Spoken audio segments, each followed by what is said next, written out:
Llegué al lanzamiento de la marca de moda de mi mujer. Las modelos se rieron entre dientes. La cartera está aquí. Me entregó unos papeles. Ahora soy famosa. No necesito a un marido don nadie. Firma el divorcio y vete. Salí en silencio. Llamé al banco, congelé las cuentas de la empresa y revoqué la marca registrada de mi propiedad. 5 minutos después, mi teléfono vibró con 38 llamadas perdidas. Me alegro de que estés aquí. Capítulo 1. La humillación. Me quedé de pie en el ascensor subiendo a la planta 42 del edificio Skyline, viendo cómo subían los números mientras se me hacía un nudo en el estómago con cada piso que pasábamos. La invitación que llevaba en el bolsillo de la chaqueta pesaba más de lo que debería. Cartulina de color crema con el nuevo logotipo de la marca de Betty grabado en oro. Sé parte de mi momento, me había dicho 3 semanas antes. Su voz tenía ese tono familiar que usaba cuando quería algo. No nuestro momento, ni ven a celebrarlo conmigo, sino mi momento. Las puertas del ascensor se abrieron con un suave tintineo, revelando el salón de baile que lo cambiaría todo. Las ventanas que llegaban hasta el suelo ofrecían una vista impresionante del horizonte de Manhattan, con las luces de la ciudad centelleando como diamantes esparcidos contra el cielo que se oscurecía. Los suelos de mármol brillaban bajo las lámparas de araña de cristal, y cada superficie reflejaba el cálido resplandor de los focos cuidadosamente colocados. El aroma del champán caro, mezclado con perfumes de diseño, flotaba en el aire, creando una atmósfera que rezumaba lujo. Un lujo que yo había financiado durante los últimos 6 meses. Me adentré entre la multitud. Mi modesto traje gris me hacía sentir invisible entre la élite de la moda. Las modelos se deslizaban con los últimos diseños de Betty, con movimientos ensayados y deliberados. Los fotógrafos disparaban sus cámaras, mientras los periodistas tomaban notas para documentar lo que se suponía que era la entrada triunfal de mi esposa en el mundo de la moda.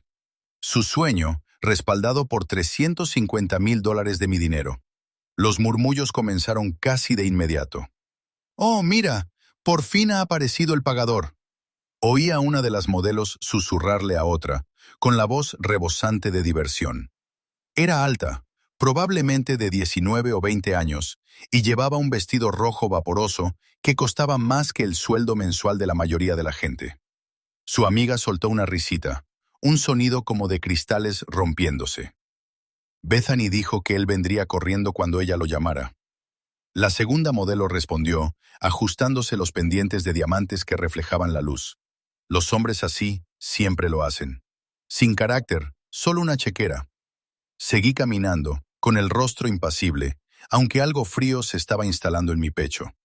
26 años de matrimonio, y así era como mi mujer hablaba de mí a desconocidos. Saqué mi teléfono y activé en silencio la aplicación de grabación, un hábito que había desarrollado en los últimos 18 meses. Documentación, me había aconsejado mi abogado. La multitud se apartaba a mi paso por el salón de baile y captaba fragmentos de conversaciones que me hacían apretar la mandíbula con cada paso. Inversores discutiendo la brillante visión de Betty mientras saboreaban champán que costaba $200 la botella. Blogueros de moda alabando su espíritu independiente y su éxito por méritos propios. Si tan solo supieran la verdad sobre quién había hecho todo esto posible. Encontré a Bethany cerca de la exposición principal, rodeada de admiradores como una reina en su corte. A sus 47 años, seguía siendo impresionante.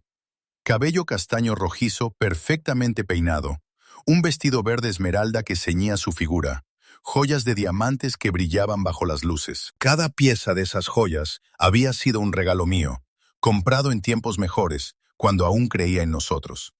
Me vio acercarme y su sonrisa cambió, volviéndose aguda y depredadora. Las conversaciones a su alrededor se acallaron cuando dio un paso al frente, con sus tacones de $3,000 resonando con autoridad sobre el suelo de mármol. «Glenn», dijo, con una voz que resonó por todo el lugar.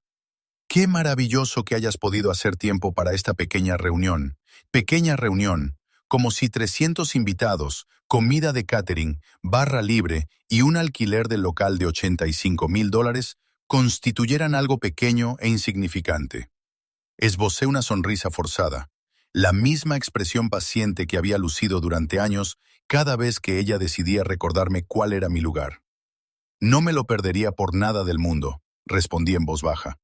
Enhorabuena por todo lo que has logrado. Ella ladeó la cabeza, estudiándome con esos ojos verdes que una vez me habían hecho olvidar mi propio nombre. Ahora no albergaban más que cálculo y un desprecio apenas disimulado. Oh, esto es solo el principio, dijo, metiendo la mano en su pequeño bolso de mano de diseño. La verdad es que me alegro mucho de que estés aquí. Tengo algo para ti. Las conversaciones a nuestro alrededor se detuvieron por completo. Podía sentir docenas de ojos observándonos, teléfonos levantados para grabar lo que estuviera a punto de suceder. Los fotógrafos intuyeron el drama y se acercaron, con sus cámaras listas para capturar lo que sospechaban que sería un momento digno de documentar. Bethany sacó un sobre de manila repleto de papeles y me lo tendió con una sonrisa que nunca llegó a sus ojos. Mi corazón comenzó a latir con fuerza al reconocer lo que era, incluso antes de cogerlo. El peso del sobre me hizo sentir como si estuviera sosteniendo mi propia orden de ejecución. ¿Qué es esto?, pregunté, aunque ya lo sabía. Libertad, dijo lo suficientemente alto como para que todos los que estaban cerca la oyeran.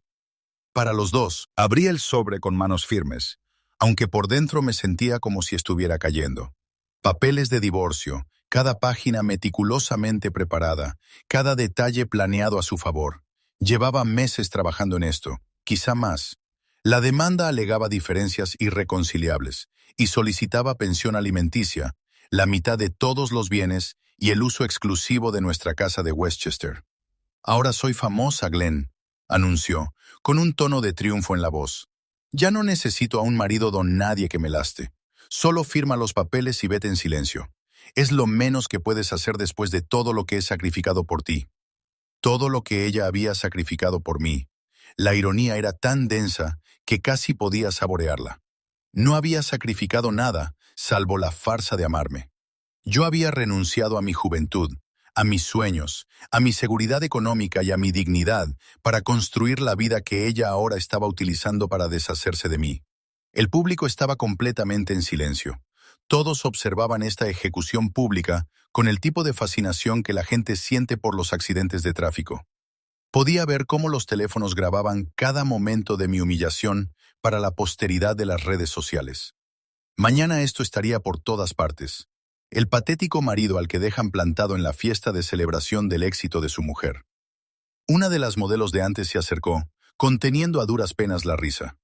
«Esto es tan incómodo», le susurró a su amiga, pero lo suficientemente alto como para que yo lo oyera. «¿Debería alguien llamarle un Uber o a seguridad?» La amiga respondió con una risita. Por si monta una escena, bajé la mirada hacia los papeles que tenía en las manos, analizando el lenguaje jurídico cuidadosamente redactado que me despojaría de todo por lo que había trabajado. Ella quería la casa, los coches, una pensión alimenticia y la mitad de lo que ella creía que eran nuestros bienes comunes. Lo que no sabía era que llevaba casi 2 años preparándome para este momento. La primera pista había surgido durante una cena en Chat Laurent, nuestro restaurante habitual de los viernes por la noche. Estaba esperando a que ella terminara de comprar en las boutiques cercanas cuando escuché por casualidad su conversación telefónica con alguien llamado Marcus. Las palabras, «cuando por fin deje a Glenn y sea tan estúpida como para pagarlo todo», me habían helado la sangre. Esa noche empecé a hacer discretas indagaciones y descubrimientos que lo cambiaron todo. Doblé lentamente los papeles del divorcio y los volví a meter en el sobre. El público contuvo la respiración, esperando a ver cómo reaccionaría el marido humillado. ¿Suplicaría? ¿Montaría un escándalo? ¿Me derrumbaría y les daría el final dramático que todos esperaban? En lugar de eso, metí la mano en el bolsillo de la chaqueta y saqué mi teléfono. No era el último iPhone que Bethany siempre insistía en que necesitaba para mantener las apariencias, sino mi viejo y fiable dispositivo del que ella se burlaba constantemente por estar desfasado. Lo que ella no sabía era que ese teléfono contenía los contactos y los códigos de acceso que controlaban más dinero del que nadie en esa sala pudiera imaginar. ¿Sabes qué, Bethany?, dije, con voz tranquila y firme. Tienes toda la razón. Arqueó ligeramente las cejas. Esperaba enfado, lágrimas, súplicas desesperadas por otra oportunidad. No esperaba que estuviera de acuerdo. Me voy a marchar sin hacer ruido, continué. observando cómo la confusión se reflejaba fugazmente en su rostro. Pero antes, tengo que hacer un par de llamadas. Marcé el primer número de memoria, apartándome ligeramente de la multitud, pero hablando con suficiente claridad para que los que estaban cerca pudieran oírme. La llamada se conectó de inmediato. Richard, soy Glenn Morrison. Sí, ha llegado el momento. Congela todo inmediatamente. Podía oír a Richard Sterling, mi abogado y amigo desde hace 20 años, tecleando en su ordenador. Las cuentas de la empresa, todas ellas, e inicia las reversiones de marcas registradas que discutimos. Considera lo hecho. Los documentos ya están presentados. El rostro de Betty empezaba a cambiar. La sonrisa de confianza se desvanecía al darse cuenta de que esto no iba según su guión. La multitud percibió que algo estaba cambiando. La energía de la sala se volvió eléctrica por la expectación. Terminé la primera llamada y marqué inmediatamente el segundo número. Este sonó 2 veces antes de que respondiera una voz profesional. Morrison Holdings. Le habla Sarah Kim. Sarah, soy Glenn. Ejecuta el plan de contingencia que habíamos discutido. Todas las cuentas, todas las participaciones, con efecto inmediato. Lo tendré todo transferido en menos de 1 hora, respondió Sarah, con voz clara y eficiente. ¿Debo proceder con las medidas secundarias? Sí, y Sarah, gracias por todo. Al terminar la segunda llamada, pude ver que el rostro de Betty se había palidecido bajo el maquillaje. Era lo suficientemente inteligente como para comprender que algo estaba sucediendo, algo que no había previsto. Las modelos y los invitados cercanos intercambiaban miradas confusas, intuyendo el drama pero sin comprender lo que estaban presenciando. Guardé el teléfono en el bolsillo y miré a mi esposa, que pronto sería mi ex esposa, en lo que sabía que sería una de las últimas veces. Bajo la luz de la lámpara de araña de cristal, con la ciudad brillando a sus espaldas, parecía de alguna manera más pequeña, menos poderosa, más asustada. Los papeles se tramitarán en 48 horas, dije en voz baja, lo suficientemente alta como para que la gente que tenía cerca pudiera oírme. Espero que disfrutes de tu momento, Bethany. Espero que haya valido la pena. Me di la vuelta y caminé hacia el ascensor, con mis pasos resonando en el salón de baile, que de repente se había quedado en silencio. A mis espaldas podía oír la voz de Betty elevándose, llena de pánico y confusión, pero no miré atrás.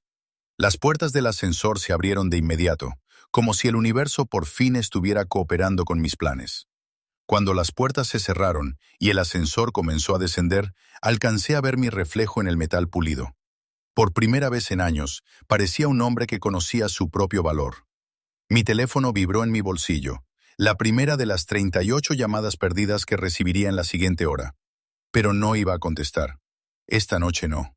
Esta noche, Bethany descubriría lo que se sentía al estar indefensa, al ver cómo el suelo desaparecía bajo sus pies sin previo aviso.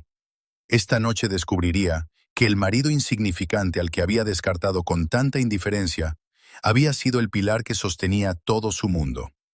El ascensor llegó a la planta baja y salía al aire fresco de la noche de Manhattan. Detrás de mí, 42 pisos más arriba, mi antigua vida terminaba en confusión y pánico. Por delante de mí se extendía el resto de mi historia, una que, por fin, se escribiría según mis propios términos. Eso era solo el comienzo. Capítulo 2. El primer paso. Conduje por las calles desiertas de Manhattan en mi Honda Civic de 15 años, el mismo coche que Bethany me había suplicado que cambiara docenas de veces porque le daba vergüenza delante de gente importante. Esta noche me hacía sentir libre. Sin cuotas del coche, sin imagen que mantener, sin nadie a quien impresionar. Solo yo y el motor fiable que nunca me había fallado. A diferencia de la mujer a la que había pasado 26 años intentando complacer. Mi teléfono llevaba vibrando sin parar durante los últimos 40 minutos. 38 llamadas perdidas, 15 mensajes de voz y 63 mensajes de texto.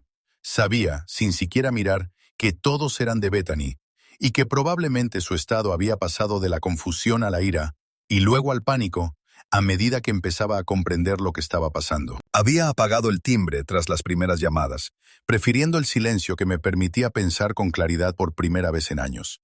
El trayecto hasta mi casa, nuestra casa, aunque no por mucho tiempo más, me dio tiempo para asimilar lo que acababa de hacer. Durante 26 meses, desde aquella noche en Shauron, cuando escuché por casualidad su conversación, había estado planeando este momento. Richard Sterling me había ayudado a comprender las implicaciones legales de transferir discretamente activos y protegerme de alguien que solo me veía como un recurso financiero. Lo que Bethany no sabía era que lo había estado documentando todo: sus hábitos de gasto, el trato que me daba, sus diversas aventuras amorosas y, lo más importante, su total falta de derecho legal sobre la mayor parte de lo que ella consideraba nuestro dinero. Entré en el camino de acceso de nuestra casa de Westchester, una vivienda de estilo colonial valorada en aproximadamente $1,2 millones. Bethany se había enamorado de ella durante una jornada de puertas abiertas hacía 7 años, entusiasmada con las encimeras de mármol, los vestidores y el prestigio de la dirección. A lo que no había prestado atención era a qué nombre figuraba en los documentos de la hipoteca, qué crédito había garantizado el préstamo y quién había realizado cada uno de los pagos durante los últimos 7 años. La casa estaba a oscuras, salvo por las luces de seguridad automáticas que iluminaban mi camino hasta la puerta principal. Bethany estaría atrapada en su fiesta de lanzamiento durante al menos otras 3 horas, intentando gestionar la crisis que sin duda se estaba gestando a medida que los vendedores, proveedores y prestadores de servicios comenzaban a recibir llamadas sobre cuentas congeladas. Tenía tiempo para prepararme para la conversación que, inevitablemente, se avecinaba. Crucé la puerta principal y enseguida me invadió el aroma familiar del costoso perfume de Betty, una mezcla personalizada que costaba $800 el frasco y que había que encargar especialmente a una boutique de París. El aroma flotaba por toda la casa, un recordatorio constante de su presencia, incluso cuando ella no estaba en casa. Esta noche, en lugar de reconfortarme, me resultaba asfixiante. Mis pasos resonaban en los suelos de madera mientras me dirigía a mi despacho en el sótano. Ese era mi santuario, la única habitación de la casa en la que Bethany rara vez entraba porque no cumplía con sus estándares estéticos. Los paneles de madera eran demasiado masculinos, los muebles de cuero estaban pasados de moda y mi colección de libros de negocios era aburrida. Ella prefería los espacios abiertos y luminosos de la planta de arriba, donde podía exhibir las costosas obras de arte y los muebles que yo había comprado para hacerla feliz. Me acomodé en mi sillón de cuero y abrí el archivador que contenía 2 años de cuidadosa preparación. Extractos bancarios que mostraban la transferencia gradual de fondos a cuentas cuya existencia ella desconocía. Documentos legales que establecían mi propiedad exclusiva de la propiedad intelectual y las entidades empresariales. Grabaciones de conversaciones en las que ella hablaba de mí con desprecio y crueldad. Fotografías de ella con Marcus Chen, el fotógrafo de moda que había sido su última aventura durante los últimos 8 meses.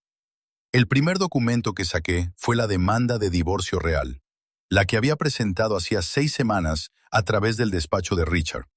Mientras Bethany planeaba mi humillación pública, yo había estado documentando en silencio su adulterio, su irresponsabilidad financiera y su abuso emocional sistemático. En el estado de Nueva York, el divorcio por culpa aún era posible, y yo tenía pruebas más que suficientes para garantizar que sus sueños de quedarse con la mitad de todo se quedaran solo en sueños. Mi ordenador sonó con una notificación de correo electrónico. Sarah Kim, mi socia y la única persona que comprendía de verdad el alcance de lo que había construido, había completado las transferencias de activos. $4,3 millones en diversas cuentas e inversiones estaban ahora completamente fuera del alcance de Betty. La marca de moda que ella creía suya solo existía porque yo era el propietario de la marca registrada, la licencia comercial y los derechos de propiedad intelectual. A partir de esta noche, Bethany Morrison Designs ya no pertenece legalmente a Bethany Morrison. Me recosté en mi silla, pensando en las llamadas que había hecho desde el salón de baile. La primera llamada a Richard había provocado la congelación de todas las cuentas comerciales asociadas al lanzamiento de la marca. La empresa de catering no cobraría. El alquiler del local ya estaba en mora. Los honorarios de la modelo no se pagarían. Todos los proveedores y prestadores de servicios que habían confiado en las promesas de Betty descubrirían que ella no tenía autoridad legal para acceder a los fondos que les había prometido. La segunda llamada a Sarah había sido aún más devastadora. Sara había pasado 2 años ayudándome a establecer una compleja red de entidades empresariales e inversiones de las que Bethany no sabía nada. Mientras yo desempeñaba el papel del marido pasivo y complaciente, había estado construyendo un imperio que existía completamente al margen de nuestro matrimonio. Sara poseía el 49% de Morrison Holdings, nuestro principal vehículo de inversión, mientras que yo poseía el 51%. Bethany ni siquiera había oído hablar del nombre de la empresa. Mi teléfono vibró con un mensaje de texto, interrumpiendo mis pensamientos. En contra de mi mejor juicio, eché un vistazo a la pantalla. Glenn, ¿qué demonios está pasando? Los del catering dicen que nuestra cuenta está congelada. Llámame inmediatamente. Luego otro. Esto no tiene gracia. La gente está haciendo preguntas. Arregla esto ya. Y otro. Sé que estás recibiendo estos mensajes. Deja de comportarte como un niño y contesta al teléfono. Los mensajes seguían llegando, cada uno más frenético que el anterior. Me la imaginaba en la fiesta tratando de mantener la compostura, mientras todo se desmoronaba a su alrededor. Los invitados que habían estado celebrando su éxito probablemente estaban empezando a hacer preguntas incómodas. Los inversores que se habían quedado impresionados con su presentación seguramente estaban reconsiderando sus compromisos. Las modelos que se habían burlado de mí llamándome la cartera estaban descubriendo que la cartera acababa de marcharse. Dejé el teléfono a un lado y saqué otra carpeta. Esta contenía registros financieros que dejarían a Bethany en estado de shock si alguna vez los viera. Durante los últimos 5 años, había estado pagando las facturas de su tarjeta de crédito, que ascendían a una media de $28,000 al mes. Ropa de diseño, tratamientos de spa de lujo, cenas caras con amigos, vacaciones en Europa y Asia, a las que se fue sin mí, porque yo era demasiado aburrido para apreciar la buena cultura. Había estado viviendo como una millonaria mientras me trataba como a un sirviente, sin darse cuenta de que su estilo de vida dependía por completo de mi generosidad continua. Lo que tampoco sabía era que había estado llevando un control de cada dólar que gastaba, clasificando cada compra y construyendo una imagen completa de alguien que veía el matrimonio como una conveniencia económica más que como una relación de pareja. Las pruebas serían devastadoras en el juicio de divorcio, especialmente combinadas con la documentación de sus aventuras amorosas y su abuso emocional sistemático. Abrí mi portátil y revisé el cronograma que Sara y yo habíamos creado para la operación de esta noche. La fase 1, congelar las cuentas inmediatas, estaba completada. La fase 2 comenzaría mañana, cuando Bethany descubriera que sus tarjetas de crédito personales también estaban congeladas y que se le había revocado el acceso a nuestra cuenta corriente conjunta. La fase 3 se desarrollaría a lo largo de las siguientes semanas, a medida que ella se diera cuenta del verdadero alcance de lo que había perdido al tratarme como si fuera prescindible. Sonó mi teléfono, sacándome de mi planificación. El nombre de Betty apareció en la pantalla junto con una foto de nuestra luna de miel en Italia hace 26 años. Entonces éramos felices, o al menos eso creía yo. Mirando atrás ahora, podía ver las señales que había ignorado. La forma en que insistía en los restaurantes y hoteles más caros. La forma en que se había pasado nuestra luna de miel de compras, en lugar de explorando juntos. La forma en que ya había empezado a tratar nuestro matrimonio como una transacción financiera en lugar de una relación romántica. Dejé que la llamada fuera al buzón de voz y luego escuché el mensaje que dejó. Glenn, no sé a qué juego crees que estás jugando, pero tiene que acabar ya mismo. Me estás dejando en ridículo delante de gente muy importante. La fiesta se está yendo al traste porque los proveedores dicen que no les pagan. Necesito que arregles esto inmediatamente. Sé que estás molesto por los papeles del divorcio, pero esto es increíblemente inmaduro. Podemos discutir los términos más tarde, pero ahora mismo necesito que te ocupes de la situación financiera. Eso es lo que haces, Glenn. Ese es tu papel en esta relación. Incluso en una crisis, incluso cuando su mundo se derrumbaba, no pudo resistirse a recordarme cuál era mi lugar. Yo era el dinero. Yo era el que resolvía los problemas. Yo era la base fiable que ella podía dar por sentada mientras perseguía sus sueños y sus aventuras. El mensaje confirmó todo lo que había descubierto sobre ella en los últimos 2 años. Ella creía de verdad que yo existía para servir a sus ambiciones y que no tenía ningún valor más allá de mi cuenta bancaria. Borré el mensaje de voz y abrí una nueva carpeta en mi ordenador. Esta contenía la información que Sara me había ayudado a recopilar sobre Marcus Chen, el amante de Betty. Marcus tenía 34 años y era un fotógrafo de moda de éxito moderado, especializado en trabajar con diseñadores emergentes. Lo que Bethany no sabía era que Marcus también estaba profundamente endeudado, ya que había gastado más de lo que podía permitirse para mantener el estilo de vida que atraía a mujeres como ella. Su estudio fotográfico llevaba 3 meses de retraso en el pago del alquiler. Su equipo era alquilado, no de su propiedad, y su reputación en el sector se basaba más en su encanto que en su talento. Y lo que es más importante, Marcus había estado cortejando a Bethany, no por amor, sino porque creía que ella tenía acceso a mucho dinero. Había descubierto a través de un conocido común que Marcus había estado haciendo preguntas sobre mi patrimonio neto, mis intereses empresariales y mi disposición a invertir en proyectos relacionados con la moda. Él veía a Bethany como su camino hacia la seguridad financiera, al igual que ella lo veía a él como su camino hacia una vida más emocionante. Ambos eran oportunistas, ambos depredadores, ambos convencidos de que eran más listos que las personas a las que manipulaban. La ironía era exquisita. Bethany pensaba que me dejaba por un hombre más emocionante que apreciaba su visión artística. Marcus pensaba que estaba seduciendo a una mujer rica que podría financiar sus sueños. Ninguno de los dos entendía que ambos eran parásitos que se habían estado alimentando de mi éxito sin aportar nada de valor a la vida de nadie. Mi ordenador volvió a sonar con otro correo electrónico de Sara. Fase 1 completada. Todas las cuentas congeladas. Todo acceso revocado. Bethany Morrison no tiene ninguna autoridad legal sobre ningún activo empresarial a partir de las 23:45. La cancelación de la marca registrada se tramitará el lunes por la mañana. ¿Estás listo para la fase 2? Le respondí. Proceda con la fase 2 mañana a las 8:00. Asegúrese de que se entere de la situación de su cuenta personal cuando intente pagar su café de la mañana. Quiero que la realidad le golpee poco a poco, no de golpe.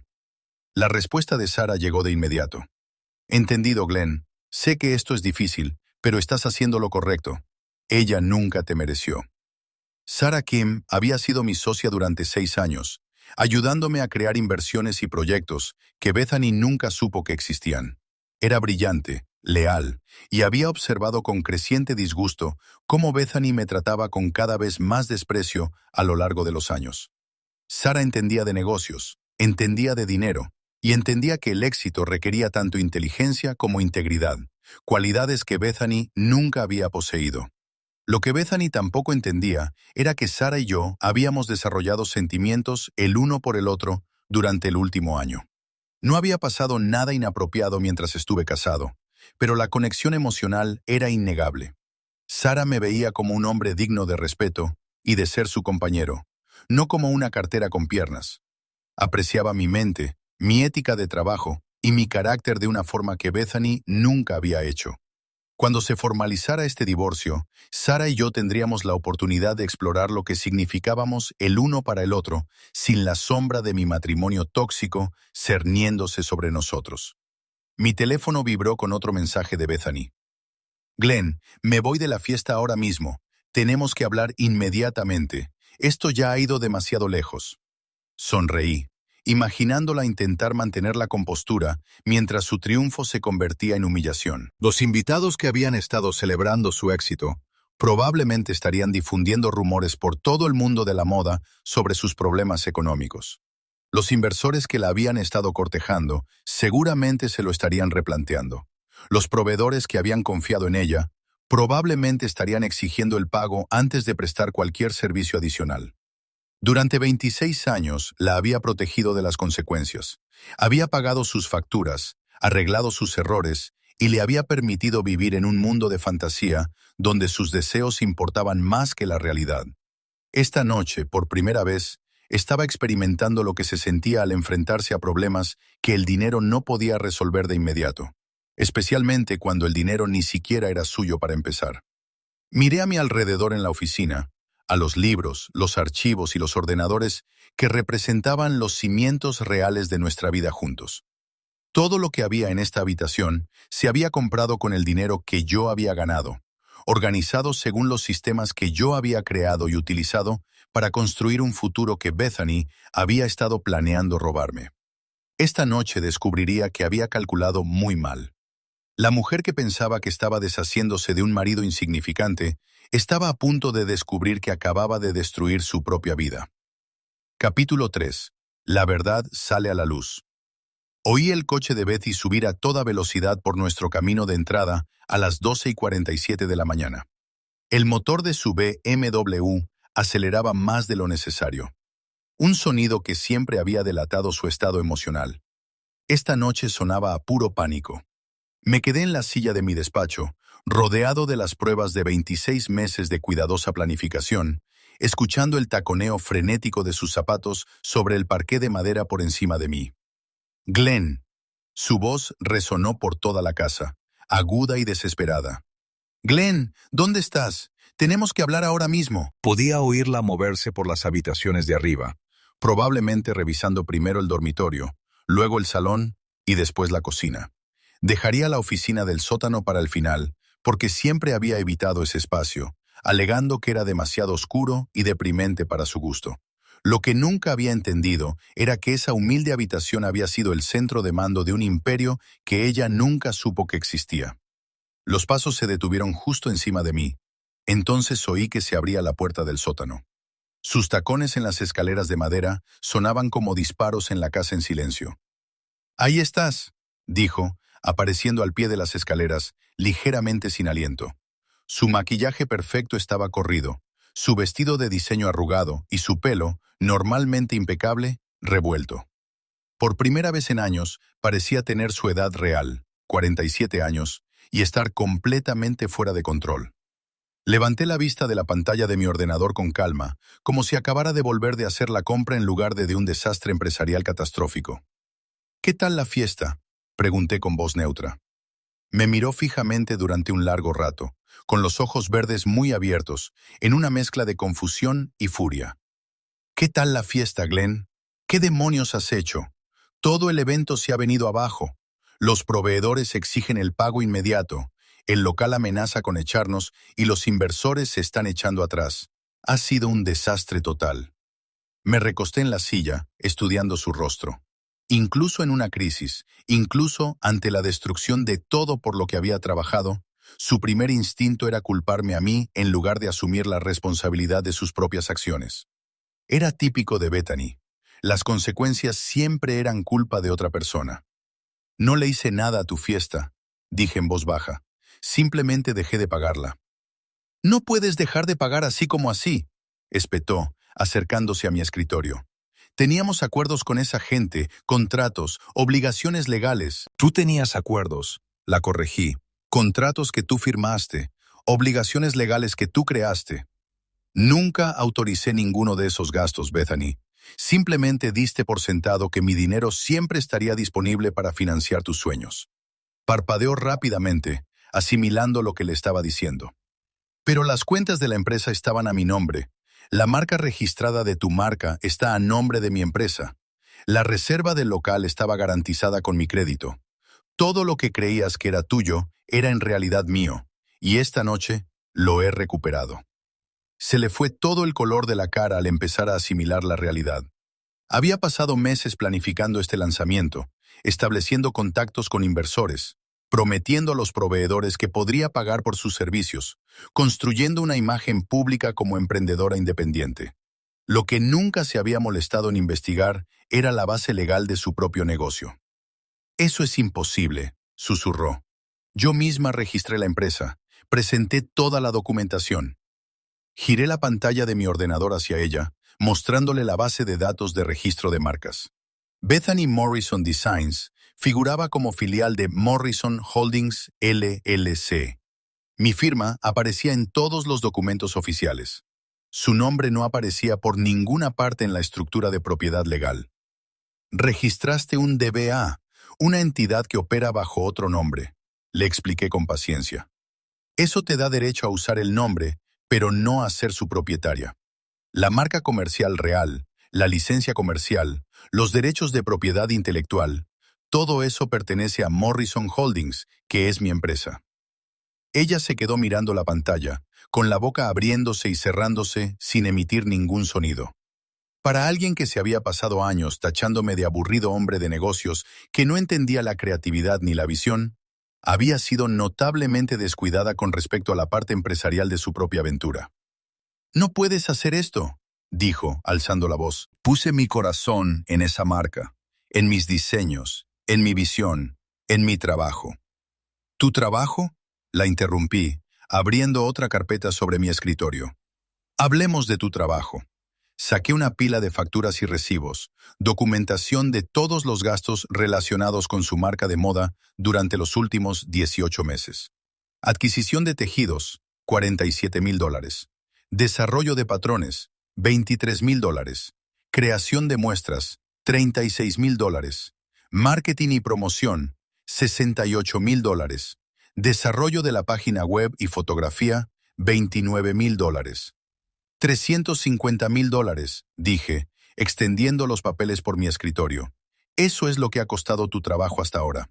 Cada muestra de tela, cada consulta de diseño, cada campaña de marketing, todo pagado con mi dinero. Tu contribución consistió en elegir colores y decirle a la gente lo que querías que crearan para ti. A Betty le temblaban las manos mientras cogía una de las facturas. Pero pensé, quiero decir, estamos casados. Lo tuyo es mío, ¿no? Me reí, pero no había nada de gracioso en ello. ¿Eso es lo que pensabas cuando planeabas divorciarte de mí?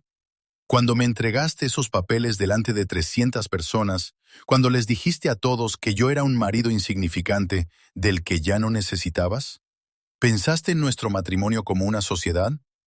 Entonces no supo qué responder. Los documentos legales que había sobre mi escritorio contaban la historia que ella no quería reconocer. Ese había sido su plan durante meses, quizá años.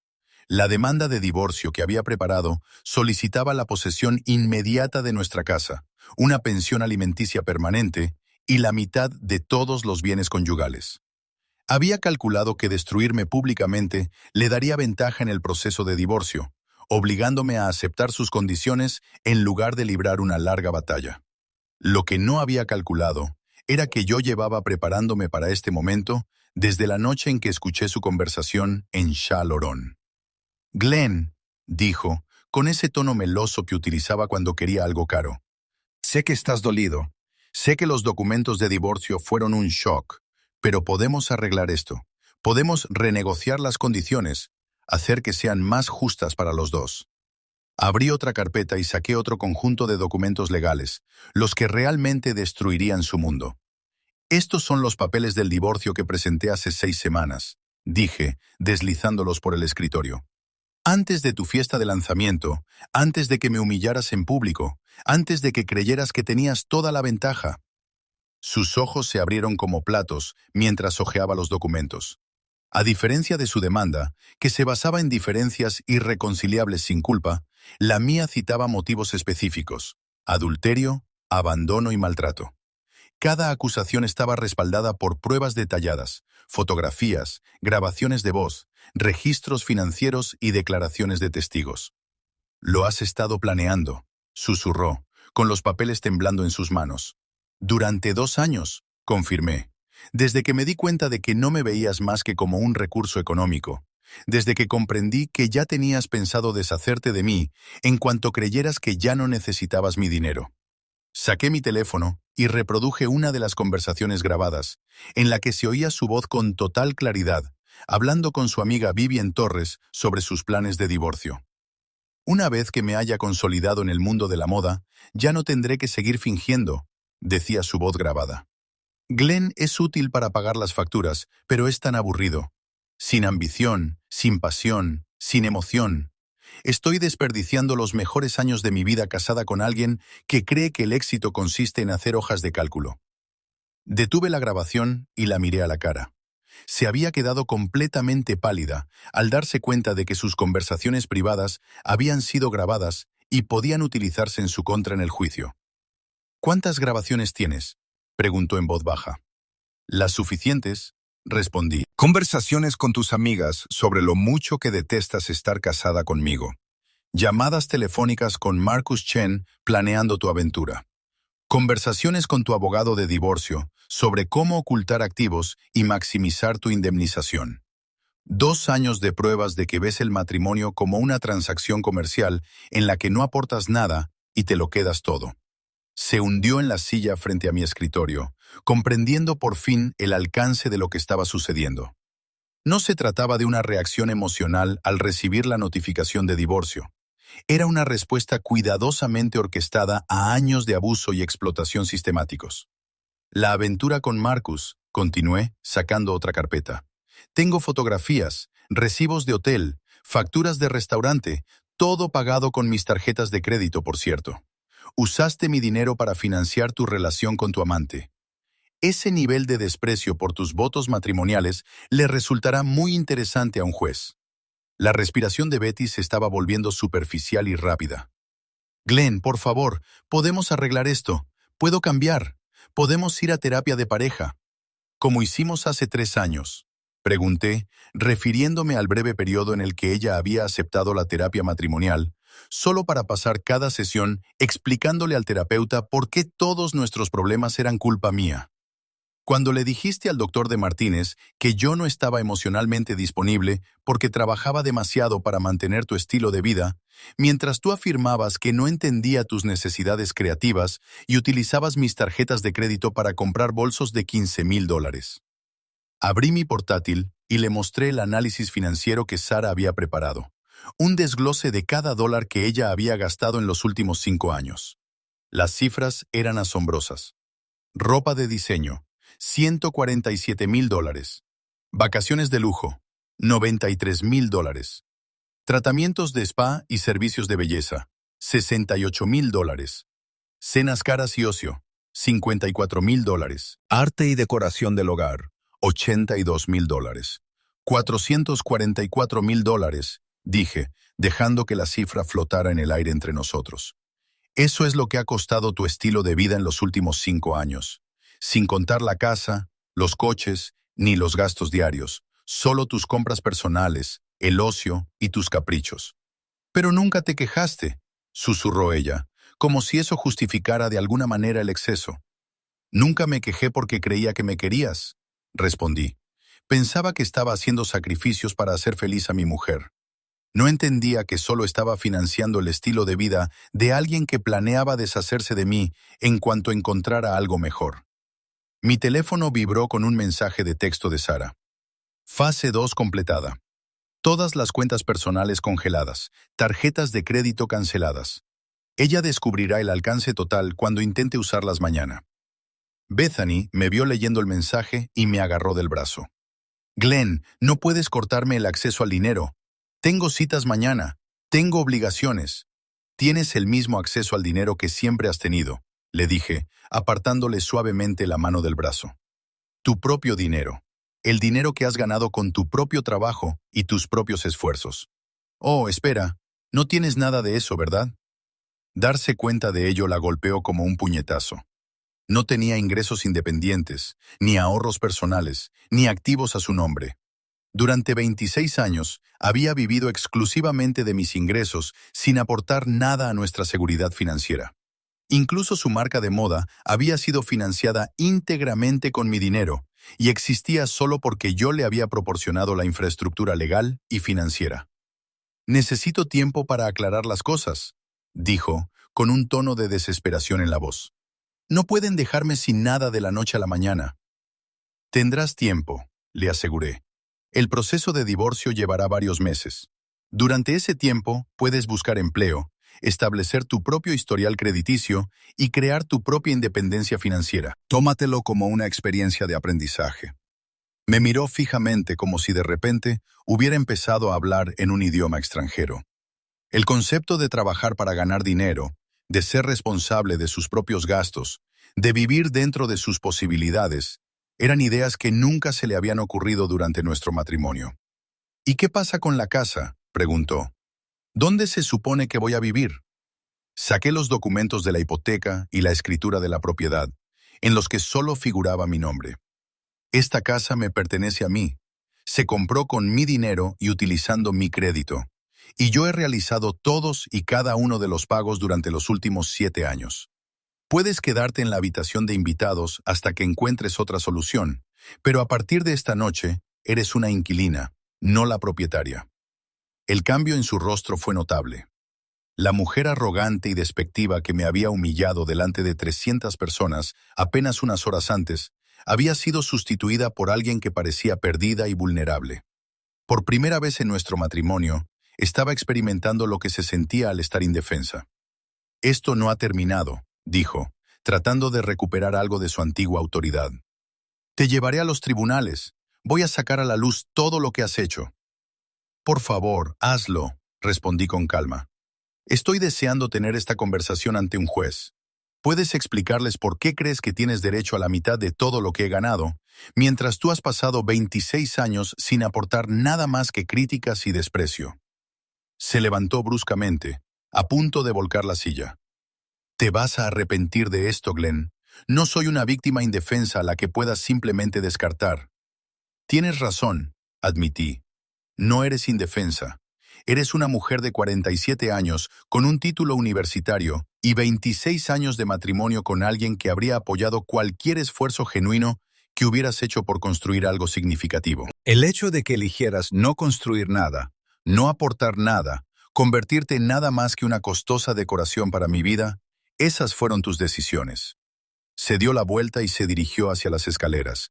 El taconeo de sus zapatos sonaba con menos autoridad que cuando había llegado. Al pie de la escalera, se detuvo y me miró. «¿Quién eres?», preguntó en voz baja. «Este no es el hombre con el que me casé». La miré fijamente a los ojos. «Tienes razón. El hombre con el que te casaste era lo suficientemente débil como para consentir tu egoísmo y lo suficientemente ingenuo como para creer que lo amabas. Ese hombre ya no existe».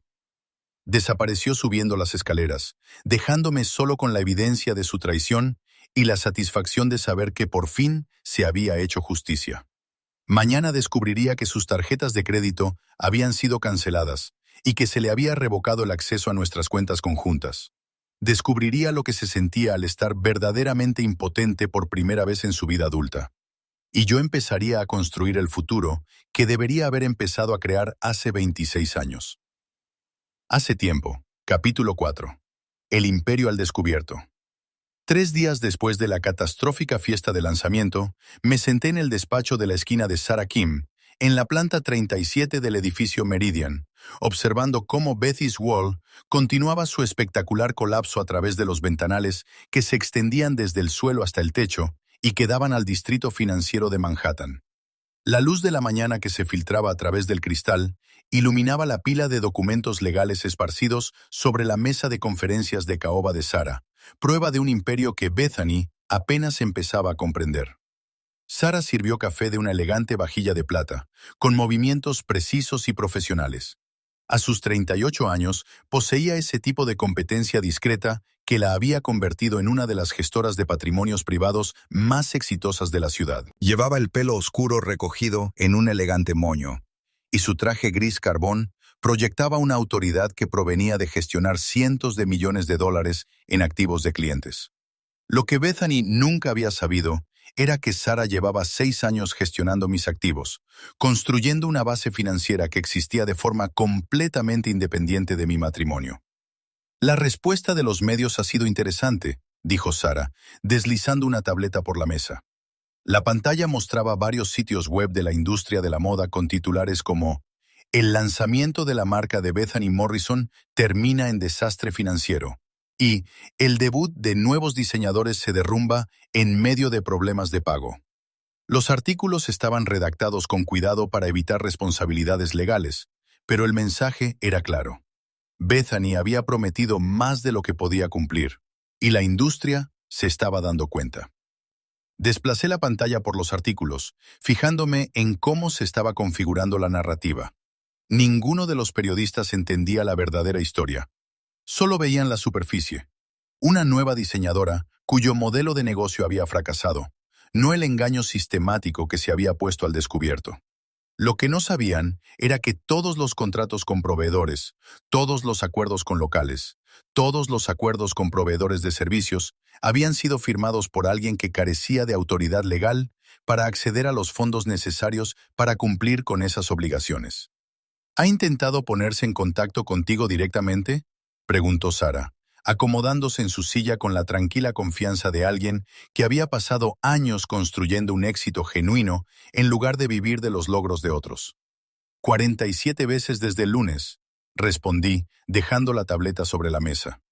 Llamadas, mensajes, correos electrónicos. Incluso se presentó ayer en la oficina, pero seguridad se encargó de ella. Está descubriendo que la desesperación no genera dinero ni autoridad legal. Sara sonrió, pero no había crueldad en ello, solo la satisfacción de alguien que había visto cómo una maltratadora se enfrentaba por fin a las consecuencias. Había sido testigo del trato que Betty me había dispensado durante cenas de negocios y eventos sociales a lo largo de los años. Los desprecios casuales, las críticas públicas, la forma en que Bethany me presentaba como mi marido que lo paga todo, como si fuera un cajero automático andante en lugar de un ser humano. Muéstrame el panorama completo, dije, abriendo mi portátil para revisar las estructuras financieras que habíamos construido juntos. Sara abrió una presentación detallada en su ordenador y la proyectó en la gran pantalla instalada en la pared de la oficina. Lo que apareció fue un organigrama que habría sorprendido a Bethany y probablemente a la mayoría de las personas que creían conocerme. Morrison Holdings LLC. Sara empezó a señalar la parte superior del organigrama. Tu principal vehículo de inversión, creado hace 6 años. Valor actual de los activos, $8,7 millones. El organigrama se ramificaba en docenas de filiales y empresas asociadas, inversiones inmobiliarias en 3 estados, startups tecnológicas en Silicon Valley, una cartera de acciones que reparten dividendos, fondos de inversión internacionales e incluso una pequeña participación en un complejo turístico de lujo en Costa Rica. Bethany no sabía nada de esto, preguntó Sara, aunque ya sabía la respuesta. Nunca preguntó, respondí. En 26 años de matrimonio, nunca se interesó por mis actividades empresariales más allá de su capacidad para financiar su estilo de vida. Sabía que trabajaba en servicios financieros, pero daba por sentado que eso significaba que era un contable con un título pomposo en lugar de alguien que generaba riqueza. Sara pasó a la siguiente diapositiva, que mostraba el desglose de los ingresos. Mi salario de mi trabajo diario. El único ingreso que Bethany conocía representaba menos del 30% de mis ingresos anuales totales. El resto procedía de rendimientos de inversiones, sociedades empresariales, honorarios de consultoría e ingresos inmobiliarios que fluían a través de diversas entidades corporativas. Tus ingresos anuales del año pasado fueron de $2,1 millones, dijo Sara. Bethany tenía acceso a aproximadamente $600,000 de esa cantidad a través de las cuentas del hogar y las tarjetas de crédito. El resto se reinvertía o se mantenía en cuentas cuya existencia ella desconocía. Hace años había aprendido a mantener mi vida financiera compartimentada. Lo que comenzó como un simple deseo de tener cierta independencia, se había convertido en una estrategia integral para protegerme de alguien que veía el dinero como un recurso infinito que existía únicamente para su beneficio. Cada vez que Bethany había exigido una casa más grande, vacaciones más caras o más dinero para gastos, yo había podido proporcionárselo sin tocar los cimientos que estaba construyendo para mi futuro real. La inversión en Costa Rica es especialmente interesante, continuó Sara, pasando a una nueva diapositiva que mostraba fotografías de un resort boutique enclavado en las montañas con vistas al Océano Pacífico.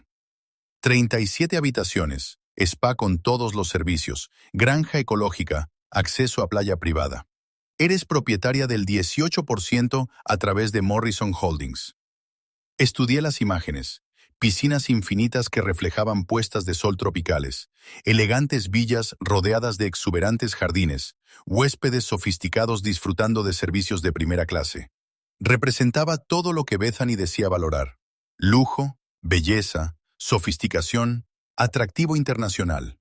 La ironía era que yo lo había construido mientras ella gastaba mi dinero en placeres temporales que no aportaban ningún valor duradero.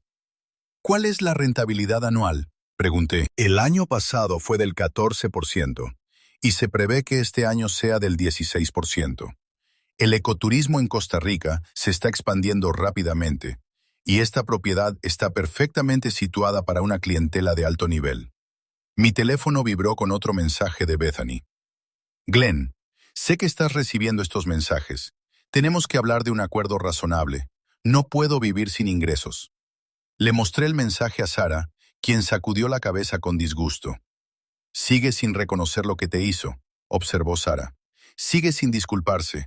Solo exige que sigas financiando su estilo de vida, incluso después de que te humillara públicamente y solicitara el divorcio. Ese era el patrón de Bethany. Las consecuencias siempre eran responsabilidad de otra persona. Cuando su primer intento de montar un negocio de moda fracasó hace 8 años, culpó a la coyuntura económica en lugar de a su falta de conocimientos empresariales.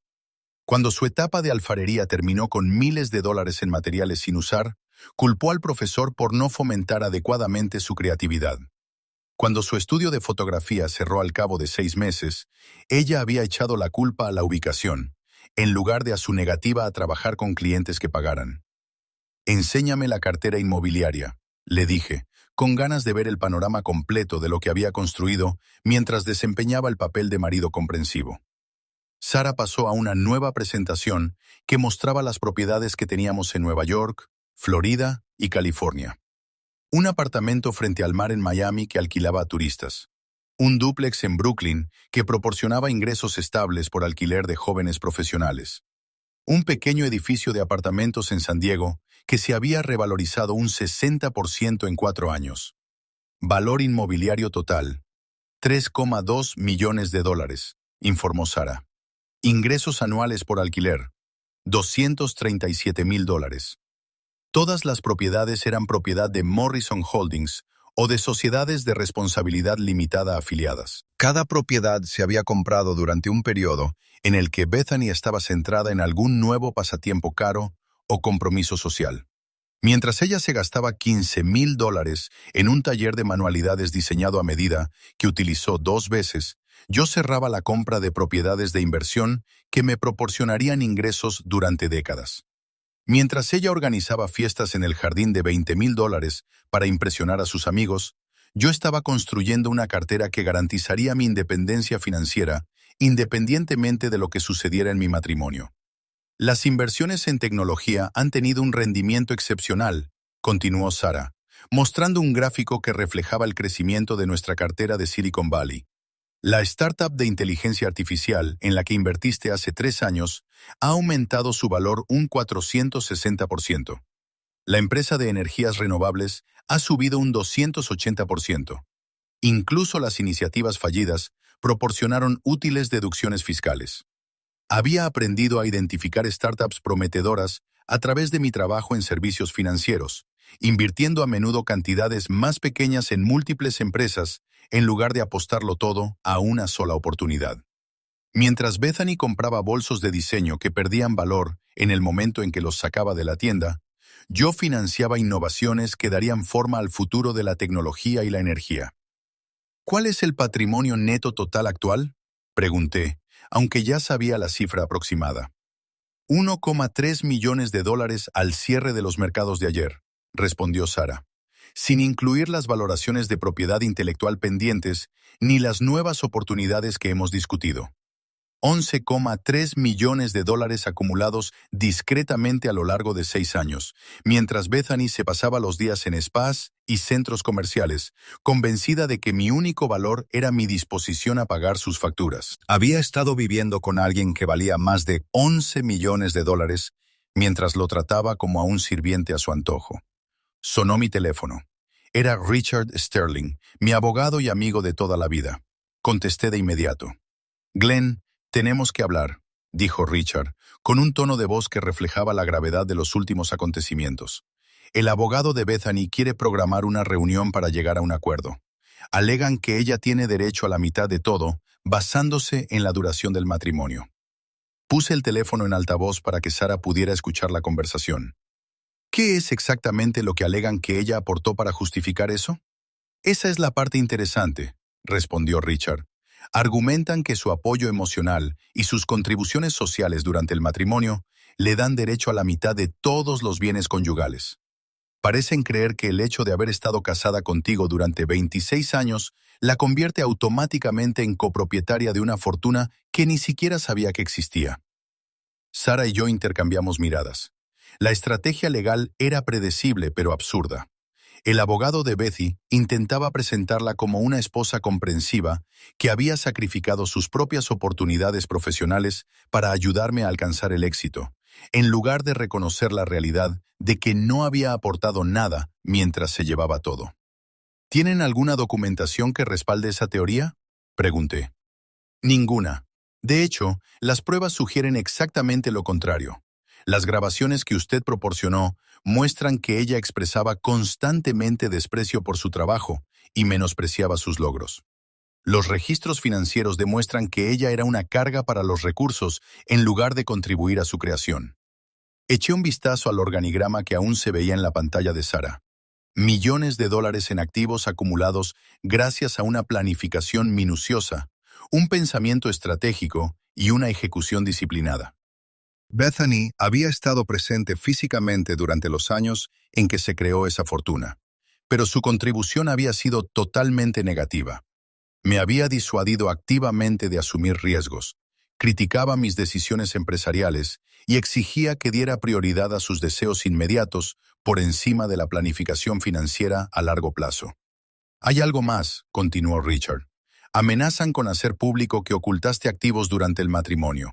Quieren presentar esto como un caso de abuso financiero en el que transferiste dinero en secreto para impedir que ella tuviera acceso a él. «¡Que lo intenten!», respondí con calma. Todas las transacciones están documentadas y son legales. Todos los activos se adquirieron con dinero que gané con un trabajo en el que ella no participó. Lo único que oculté fue mi competencia, y eso no es un delito. Sara se inclinó hacia el teléfono. «Richard, soy Sara Kim. He preparado un cronograma financiero completo que muestra exactamente cuándo se adquirió cada activo y cómo se financió. No hay pruebas de ningún intento de defraudar a Bethany ni de ocultar activos matrimoniales. Glenn simplemente acumuló riqueza a través de inversiones y actividades empresariales en las que ella decidió no participar ni siquiera reconocer». «Perfecto», dijo Richard. «Eso es exactamente lo que necesitamos. ¿Puedes tener la documentación lista para la reunión de mañana?» «Ya está preparada», confirmó Sara. «Todo está organizado cronológicamente con pruebas que lo respaldan. Verán que la fortuna de Glenn se construyó a través de actividades empresariales legítimas, no de activos matrimoniales ocultos». Tras terminar la llamada con Richard, me levanté y caminé hacia las ventanas con vistas al distrito financiero. 47 pisos más abajo, las calles bullían de gente construyendo carreras, creando valor, trabajando para alcanzar sus propias versiones del éxito. En algún lugar ahí fuera, Bethany probablemente estaría intentando averiguar cómo pagar el almuerzo sin acceso a mis tarjetas de crédito. ¿Te arrepientes de algo?, preguntó Sara en voz baja, acercándose a mí junto a la ventana. Consideré la pregunta con detenimiento. Me arrepentía de haber permitido durante 26 años que alguien me viera como nada más que un recurso financiero. Me arrepentía de haber acumulado una fortuna que ahora tendría que proteger mediante un proceso de divorcio. Me arrepentía de los años de paciente planificación que habían llevado a este momento. Me arrepiento de haber tardado tanto en comprender quién era ella en realidad, respondí. Pero no me arrepiento de haberme protegido una vez que lo descubrí. Sara asintió, entendiendo exactamente lo que quería decir. Me había visto transformarme en los últimos 2 años, pasando de ser alguien que aceptaba la falta de respeto como el precio del matrimonio a alguien que se valoraba lo suficiente como para exigir algo mejor. «¿Qué pasa ahora?», preguntó. Me volví hacia la mesa de reuniones, contemplando las pruebas de todo lo que había logrado mientras Bethany me daba por sentado. Mañana descubriría el verdadero alcance de lo que había perdido al decidir deshacerse del marido don nadie, que había estado construyendo un imperio justo delante de sus narices. Mañana les mostraremos exactamente lo que no van a conseguir. Capítulo 5. El colapso total. La reunión de conciliación tuvo lugar en el bufete de Richard Sterling una gris mañana de jueves de abril, 6 semanas después de la desastrosa fiesta de lanzamiento de Betty. Llegué temprano, llevando un maletín de cuero que contenía 2 años de meticulosa documentación, pruebas que destruirían cualquier reclamación que Bethany pudiera tener sobre la fortuna cuya existencia nunca había conocido. La sala de reuniones de Richard ocupaba una esquina de la planta 43, con ventanas que daban a Central Park. La mesa de caoba tenía capacidad para 12 personas, pero hoy acogería una reunión mucho más reducida que determinaría el futuro financiero de mi matrimonio fallido. Sara se sentó a mi lado, con su portátil abierto en hojas de cálculo que detallaban cada activo, cada inversión, cada dólar que yo había acumulado, mientras Bethany se pasaba los días en lujosos spas y boutiques. A las 10 de la mañana en punto, Bethany llegó con su abogada, Margaret Walsh, una mujer de unos 50 años especializada en casos de divorcio de alto patrimonio. Lo que me llamó la atención de inmediato fue lo mucho que había cambiado Bethany en solo 6 semanas. La ropa de diseño había sido sustituida por un sencillo vestido negro que reconocí de hacía 3 años. Sus joyas eran mínimas. Ya no llevaba los pendientes de diamantes ni la pulsera de tenis que siempre habían sido sus complementos habituales. Incluso su pelo tenía un aspecto diferente, peinado de forma sencilla en lugar de con un cuidado profesional. Más reveladora aún era su expresión. La arrogante seguridad en sí misma que había caracterizado nuestro matrimonio había dado paso a algo parecido a la desesperación. Evitó mirarme a los ojos al sentarse frente a mí, con las manos temblando ligeramente mientras abría un maletín de cuero gastado. «Gracias a todos por venir», comenzó Richard, con voz formal y profesional. «Estamos aquí para discutir los términos de la disolución del matrimonio de Glenn y Bethany Morrison. La señora Morrison ha presentado una demanda solicitando la división equitativa de los bienes conyugales, una pensión alimenticia permanente y el uso exclusivo de la vivienda conyugal. La respuesta del señor Morrison impugna estas solicitudes basándose en pruebas documentadas de conducta indebida y tergiversación». Margaret Walsh se inclinó hacia adelante con agresividad. «Mi clienta ha dedicado 26 años de su vida a este matrimonio. Le ha brindado apoyo emocional, se ha encargado del hogar y ha sacrificado sus propias oportunidades profesionales para ayudar al señor Morrison a alcanzar el éxito. Tiene derecho a la mitad de todo lo que han construido juntos». Sara abrió su portátil y lo conectó al sistema de proyección de la sala. La primera diapositiva que apareció mostraba una línea temporal de nuestro matrimonio junto con la acumulación de nuestros activos. La evidencia era devastadora en su simplicidad. «Las contribuciones del señor, las contribuciones de la señora Morrison», dijo Sara con voz tranquila y objetiva, «pueden documentarse con gran precisión. Empecemos por la gestión del hogar». La siguiente diapositiva mostraba recibos y facturas de todos los servicios domésticos de los últimos 10 años. Servicio de limpieza, $96,000. Jardinería y mantenimiento, $74,000. Servicio de compras personales y recados, $53,000. Asesoramiento en diseño de interiores, $89,000. Todos los aspectos de la gestión del hogar se subcontrataban a profesionales remunerados, continuó Sara. El papel de la señora Morrison se limitaba a seleccionar a los proveedores de servicios y a aprobar los gastos utilizando el dinero del señor Morrison. Bethany se movió incómoda en su silla, pero Margaret Walsh siguió adelante. «Los sacrificios profesionales siguen siendo motivos válidos para la pensión alimenticia. Mi cliente renunció a oportunidades profesionales para mantener el matrimonio». Richard abrió su propio portátil y consultó los registros de empleo. La señora Morrison ha estado empleada durante un total de 8 meses a lo largo de los 26 años de matrimonio. 3 meses como dependiente en una boutique en 2007, 2 meses como profesora de cerámica en 2012 y 3 meses como asistente de fotografía en 2018. Su periodo de empleo más largo terminó cuando renunció porque el horario de trabajo interfería con sus planes de vacaciones. Observé el rostro de Betty mientras se exponía su historial laboral con precisión clínica. Llevaba décadas afirmando que trabajaría si encontraba algo significativo y satisfactorio, al tiempo que rechazaba cualquier trabajo que requiriera asistencia o esfuerzo constantes. «¿Y qué hay del apoyo emocional?», preguntó Margaret, poniéndose cada vez más a la defensiva. Sara pasó a una nueva presentación. Grabaciones de audio de conversaciones entre Bethany y sus amigos durante los últimos 18 meses. Las había obtenido legalmente a través de Viven Torres, la amiga más cercana de Betty, quien se había indignado por el trato que Betty me daba y había accedido a cooperar con el proceso de divorcio. La primera grabación reproducía la voz de Betty, clara e inconfundible. Glenn es un hombrecillo tan patético, sin ambición, sin emoción, sin pasión por nada excepto sus aburridas hojas de cálculo. A veces pienso en cómo podría haber sido mi vida si me hubiera casado con alguien con visión de futuro. La segunda grabación era aún más perjudicial. Estoy contando los días que faltan para poder dejarlo y quedarme con la mitad de todo. Es tan débil y agradece tanto cualquier atención que nunca se lo verá venir.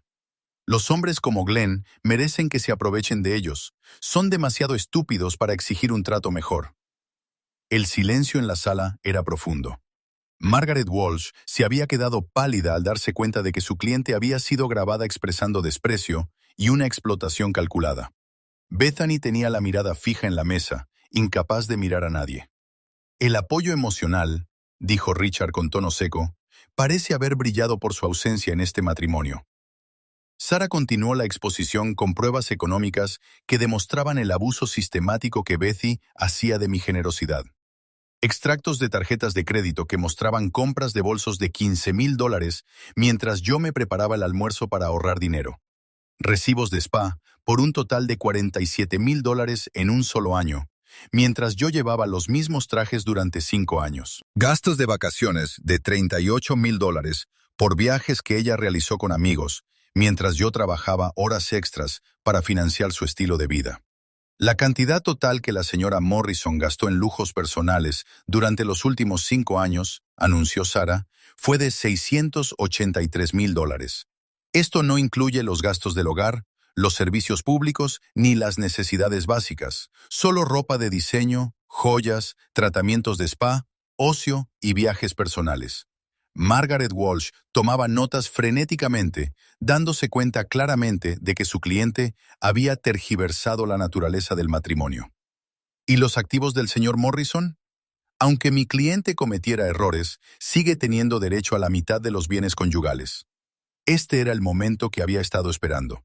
Sarah pasó a la declaración exhaustiva de activos que sorprendería a todos los presentes en la sala, excepto a Richard y a mí. El patrimonio neto total del señor Morrison, al cierre del mercado de ayer, anunció Sarah, es de $1,7 millones. Bethy levantó la cabeza de golpe, con los ojos muy abiertos por la incredulidad. Margaret Walsh dejó caer el bolígrafo y se quedó mirando la pantalla como si los números estuvieran escritos en un idioma extranjero. «Eso es imposible», susurró Bethany. «Glenn no tiene esa cantidad de dinero». La presentación de Sarah detallaba cada activo, cada inversión, cada participación empresarial que yo había acumulado mientras Bethany me trataba como a un sirviente financiero. La inversión en el complejo turístico de Costa Rica, que ahora valía $2,1 millones. La cartera de startups tecnológicas, valorada en $3,4 millones. Las propiedades inmobiliarias repartidas por 3 estados que generaban $257,000 en ingresos anuales por alquiler. Todos los activos se adquirieron utilizando los ingresos del trabajo y las actividades empresariales del señor Morrison. Sarah explicó que la señora Morrison desconocía estas propiedades porque nunca había mostrado interés en los asuntos empresariales de su marido, más allá de su capacidad para financiar sus gastos. Margaret Walsh revisó la documentación y su expresión se volvía más preocupada con cada página. ¿Cómo sabemos que estos activos no se ocultaron intencionadamente para eludir las leyes sobre el régimen económico matrimonial? Richard abrió una gruesa carpeta que contenía declaraciones de impuestos, documentos empresariales y estados financieros de los últimos 8 años.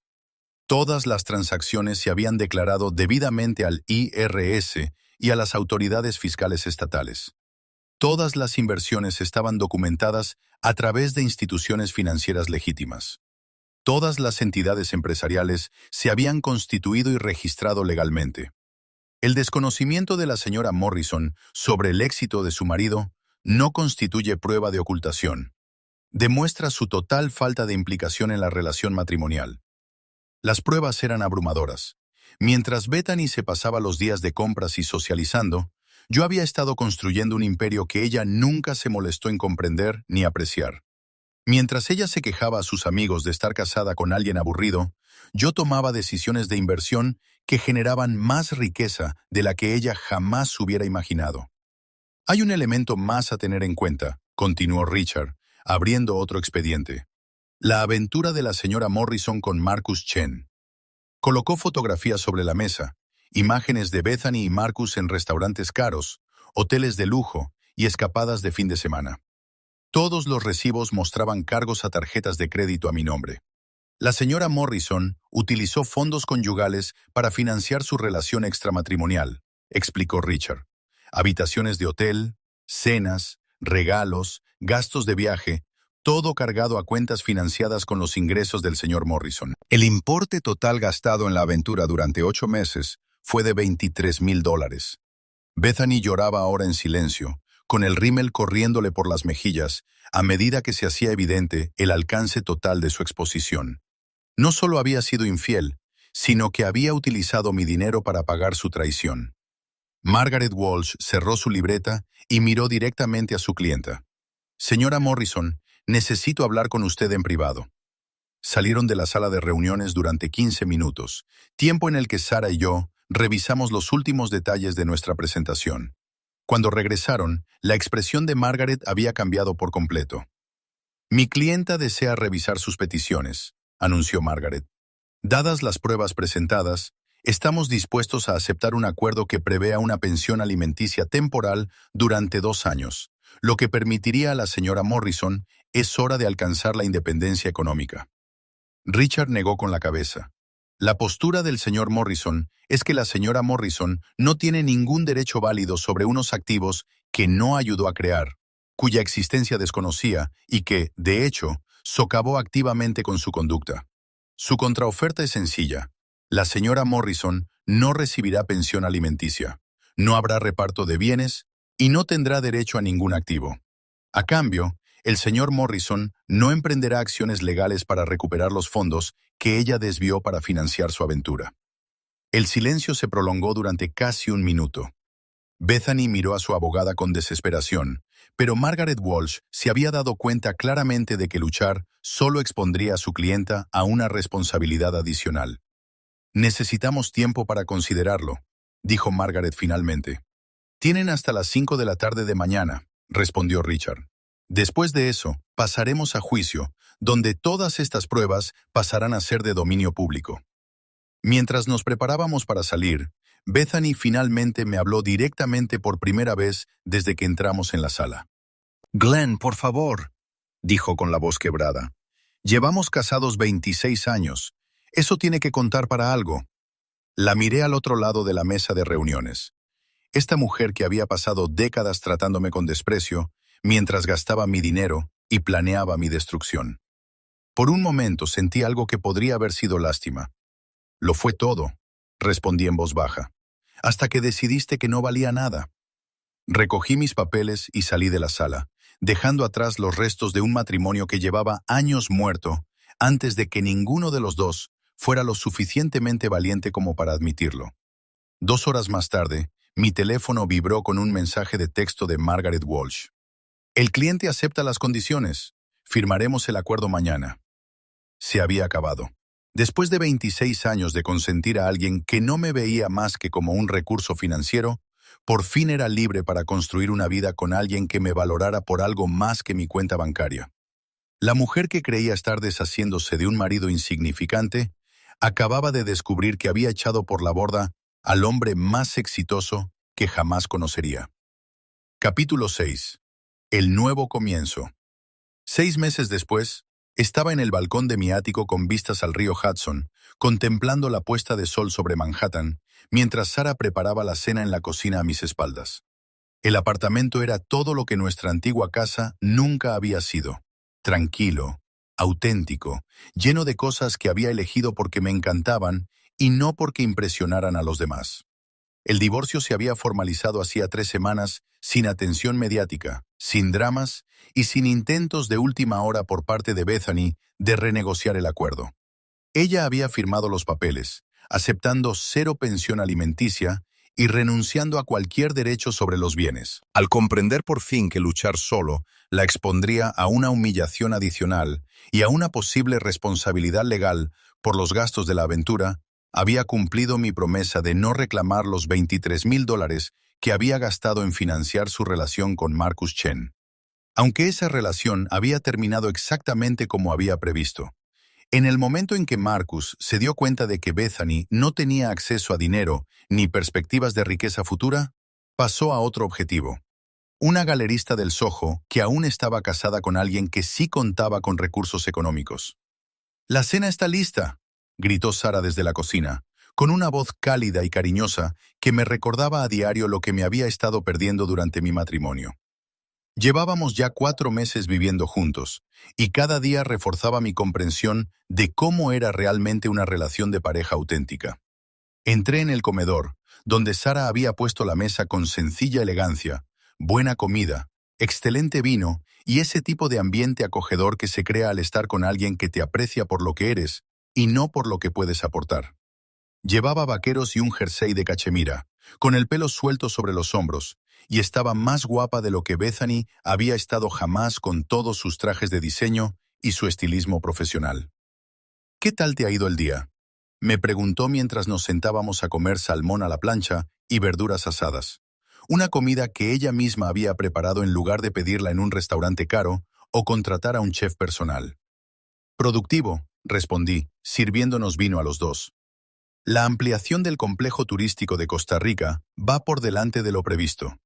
La cartera de energías renovables ha subido otro 8% y Richard ha llamado con noticias sobre Bethany. Sara arqueó una ceja, aunque ya no mostraba la preocupación que había expresado meses atrás por el bienestar de mi exmujer. Ambos habíamos aprendido que Bethany era extraordinariamente ingeniosa cuando se veía obligada a hacerlo, pero no de formas que crearan valor para nadie más que para ella misma. Se ha mudado con su hermana a Connecticut, continué. Vivian Torres lo mencionó cuando me la encontré en la cafetería cerca de mi oficina. Al parecer, Bethany trabaja a tiempo parcial en una boutique y se queja constantemente de lo injusta que se ha vuelto su vida. Sara asintió sin sorpresa. Hay gente que nunca aprende a asumir la responsabilidad de sus propias decisiones. ¿Ha intentado ponerse en contacto contigo directamente? No en 6 semanas, dije. Creo que por fin entiende que no queda nada que negociar, ni dinero al que acceder, ni influencia que explotar, ni razón para que mantenga ningún vínculo con su vida. El alivio que me produjo esa afirmación fue profundo. Durante 26 años había cargado con el peso de las exigencias, las expectativas y la insatisfacción constante de otra persona. Bethany había sido como un agujero negro en el centro de mi vida, absorbiendo energía y recursos sin aportar nada más que críticas y desprecio. Ahora, por primera vez desde que tenía 27 años, solo era responsable de mi propia felicidad y de la felicidad de alguien a quien realmente le importaba mi bienestar. «¿Qué hay de los avances en los negocios?», preguntó Sara, cortando su salmón con los movimientos precisos que caracterizaban todo lo que hacía. Incluso sus hábitos alimenticios reflejaban la disciplina y la atención al detalle que la convertían en una de las gestoras de patrimonios más exitosas de la ciudad. Morrison Holdings cerró ayer la adquisición de la segunda propiedad en Costa Rica. Informé de 32 habitaciones, acceso privado a la playa y una granja ecológica que abastece a 3 restaurantes de alta gama en San José. Los vendedores aceptaron nuestra oferta de $4,6 millones, lo que nos otorga una participación mayoritaria en una de las regiones de ecoturismo de más rápido crecimiento en Centroamérica. Sara sonrió, comprendiendo la importancia de la expansión.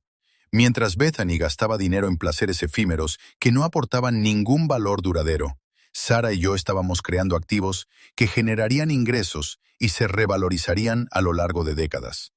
La diferencia entre trabajar con una socia que entendía la creación de riqueza frente a alguien que solo entendía el consumo de riqueza fue transformadora. Las inversiones en tecnología están rindiendo incluso mejor de lo previsto. Continué. La startup de inteligencia artificial en la que aumentamos nuestra participación el mes pasado acaba de firmar un contrato con Microsoft por valor de $57 millones.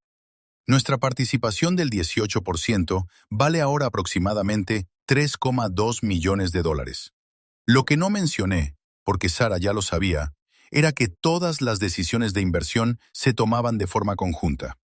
A diferencia de mi matrimonio, en el que Bethany había exigido acceso al dinero para gastos sin mostrar ningún interés en cómo se generaba ese dinero, mi relación con Sara se basaba en un entendimiento compartido y el respeto mutuo por la experiencia de cada uno.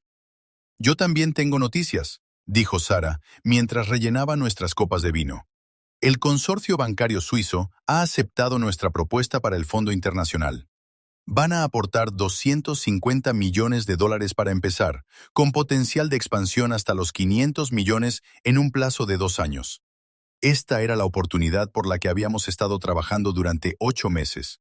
Establecer nuestra propia empresa privada de gestión patrimonial que prestara servicio a clientes con un patrimonio neto ultra alto que valoraran la discreción y el servicio personalizado. La reputación de Sara en el sector, combinada con mi éxito en las inversiones, había atraído la atención de algunos de los inversores más sofisticados del mundo.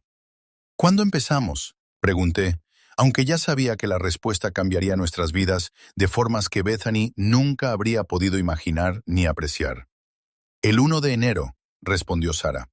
«Kim Morrison Capital Management, socios en igualdad de condiciones en todo». Socios en igualdad de condiciones. Esas palabras representaban algo que nunca había experimentado durante mi matrimonio.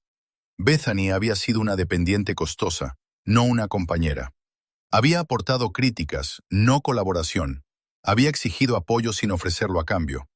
Sara representaba todo lo que me había estado faltando. Inteligencia, ambición, integridad y un afecto genuino por la persona que realmente era, en lugar del estilo de vida que podía ofrecerle. Mi teléfono vibró con un mensaje de texto y eché un vistazo a la pantalla por costumbre. El mensaje era de Vivian Torres. «Bethany me pidió que me pusiera en contacto contigo. Quiere saber si estarías dispuesto a almorzar y aclarar las cosas entre vosotros. Dice que ha aprendido de sus errores y quiere disculparse como es debido». Le mostré el mensaje a Sara, quien lo leyó con una expresión de leve diversión. «¿Qué opinas?», preguntó, aunque su tono sugería que ya sabía mi respuesta. «Creo que algunas personas confunden las consecuencias con los errores», respondí, borrando el mensaje sin contestar. Bethany no cometió errores. Tomó decisiones.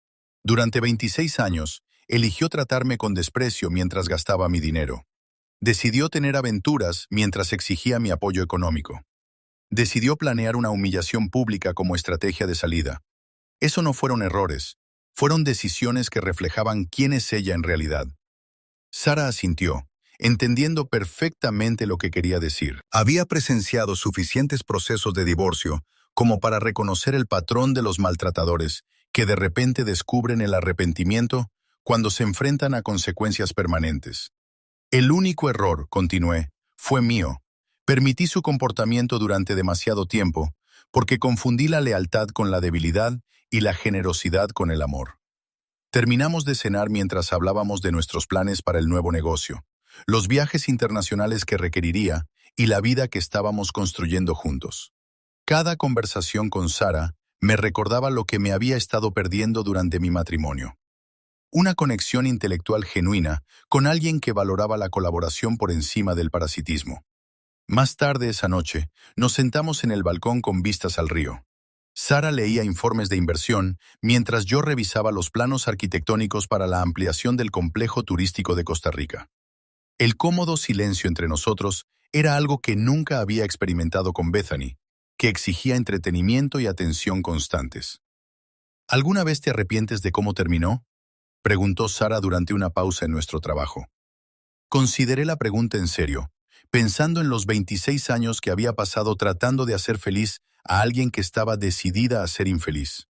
Pensé en el dinero que había malgastado en ropa de diseño y vacaciones de lujo para alguien que me trataba como un cajero automático andante. Pensé en las noches que había trabajado hasta tarde para financiar su estilo de vida, mientras ella se quejaba a sus amigos de estar casada con alguien aburrido.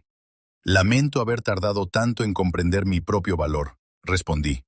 «Pero no me arrepiento de haberme protegido una vez que lo descubrí».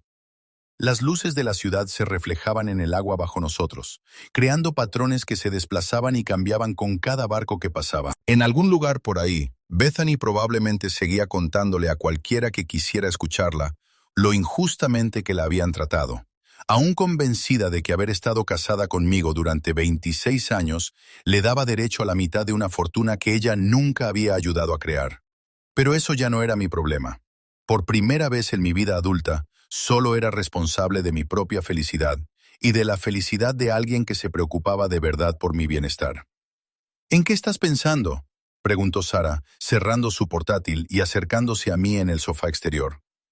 En el futuro, respondí, rodeándola con el brazo y sintiendo la satisfacción que produce estar con alguien que te ve tal y como eres y decide quedarse.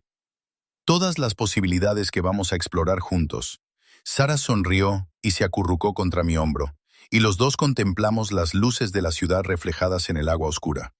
Mañana seguiríamos construyendo algo real, algo valioso, algo basado en el respeto mutuo y en objetivos compartidos, en lugar de en la explotación y el desprecio. La mujer que me había descartado como un marido insignificante, ahora trabajaba a tiempo parcial en una tienda, mientras se quejaba de lo injusta que era la vida. El hombre al que había tachado de aburrido y fracasado, estaba construyendo un negocio internacional con alguien que apreciaba tanto su inteligencia como su integridad.